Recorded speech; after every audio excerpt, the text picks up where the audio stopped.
Morning, Coach. Good morning.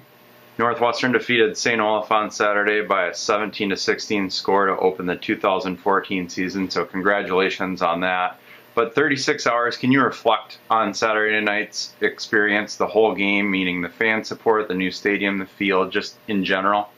Yeah, it was a beautiful night. Moon was out, the sun set, just the pregame, the choir singing, the guys coming out of the tunnel, fifth quarter, and certainly the game. It was just a beautiful night for all involved on the Northwestern side for sure. Where does Saturday's game fall in your book for how much fun you had as a coach, or maybe it wasn't as fun as one would expect from the coaching side? Well, certainly there were aspects of the game that were fun, but during a close game like that, you always believe, you have faith. But yeah, fun when it's down to the wire and you feel sort of the stress of wanting to win the game, and yet know that it's about more than just winning the game. It's about playing to the best of your abilities and coaching to the best of your abilities. So, but yeah, I had my moments, especially there at the end. It was a blast. I know you traditionally have been more on the defensive side of the ball as a coach, but as the offense was going in that final 12-play drive in the final few minutes, how proud of you were you for that poise that was shown? And how much senior experience and leadership, how much does that play in with Jacob Fletcher, Josh Sennin, the line? How much does that come into play in their keeping composure and pushing forth? Yeah, I was really proud of the men. I told them that in fifth quarter, but keeping their composure, that's a great word. Having faith, believing in things yet unseen, that there's no doubt that those upperclassmen showed great poise. I thought Jake Fletcher did a great job at quarterback. He was unflappable, especially in the end. He's one of those guys you kind of wonder, geez, what's he thinking? Because he's just so calm and cool and collected. And I think the rest of the team kind of has and takes on that same poise that he has. Now that you have a full-time defensive coordinator in Matt Moore, are you able to lend a hand or an ear to the offense more, or are you primarily still on the defensive side of the ball?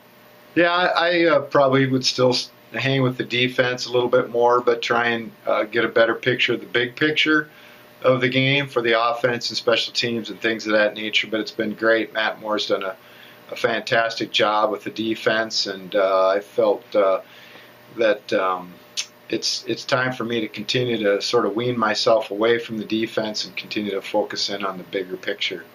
How good was it for your team, and specifically Ben Lyons, your freshman place kicker, for him to make that second field goal attempt in the second quarter after the first miss?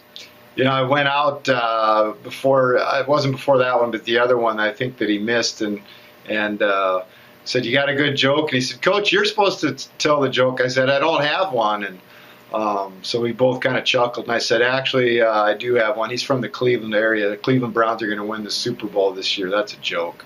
And he just gave the Johnny Manziel sign. So we were having some fun out in the field, just getting him to relax, and he did a great job as a freshman first game. How great is that? Defensively, Northwestern didn't allow St. Olaf to score in the final 31 minutes and change of the game. What was the emphasis there, especially coming out of the locker room in the second half? You know, St. Olaf does a great job of looking at the defense and seeing what they can get from our defensive lineup, and Coach Moore made a nice little adjustment, had the guys standing up and made it a little bit tougher for them to understand what we were trying to do. And certainly the guys just played well too in the second half. No one was at stake and so forth. So the adjustments, and then certainly our players making those adjustments was huge. So this week, looking ahead, you've got a long road trip, one of your first ones south to Eureka College, who is President Ronald Reagan's alma mater. The Red Devils, they lost to Knox on a last-second play last Saturday, but last year you guys lost 26-9 to the Red Devils. So how important is it for you to go down there and get a win? Yeah, it's important for us to continue to get better. Win would be huge. Eureka is tough, especially when you go down there and play them at home. So we've got a tough schedule ahead of us with Eureka, and then coming back with Martin Luther 2 weeks from now. But the focus is always 1 week at a time, and Eureka did lose some good players, but I'm sure that they have filled their roster with some good young guys and upperclassmen that didn't play last year. So it'll be a great road trip. We always love being together and spending time together, and see how it comes out.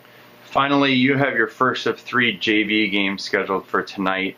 With an 80-man roster, how important and special is it to have 3 JV games, something you haven't had in the past? Yeah, I go back to our team that was a 3-way tie for the conference championship in 2012, and those seniors, all as freshmen, got to play 3 JV games, and so that was huge for them, especially since the next year a lot of them as sophomores started for us, and so that was a nice 4-year run for those guys, and so these JV games are huge for our young guys to get them ready, whether it's for this year or maybe even 3 or 4 years down the road. So we're thankful that we've got this game coming up tonight. Well, have a great week of practice, Coach, and good luck, and we'll see you next Monday. Thanks, Greg.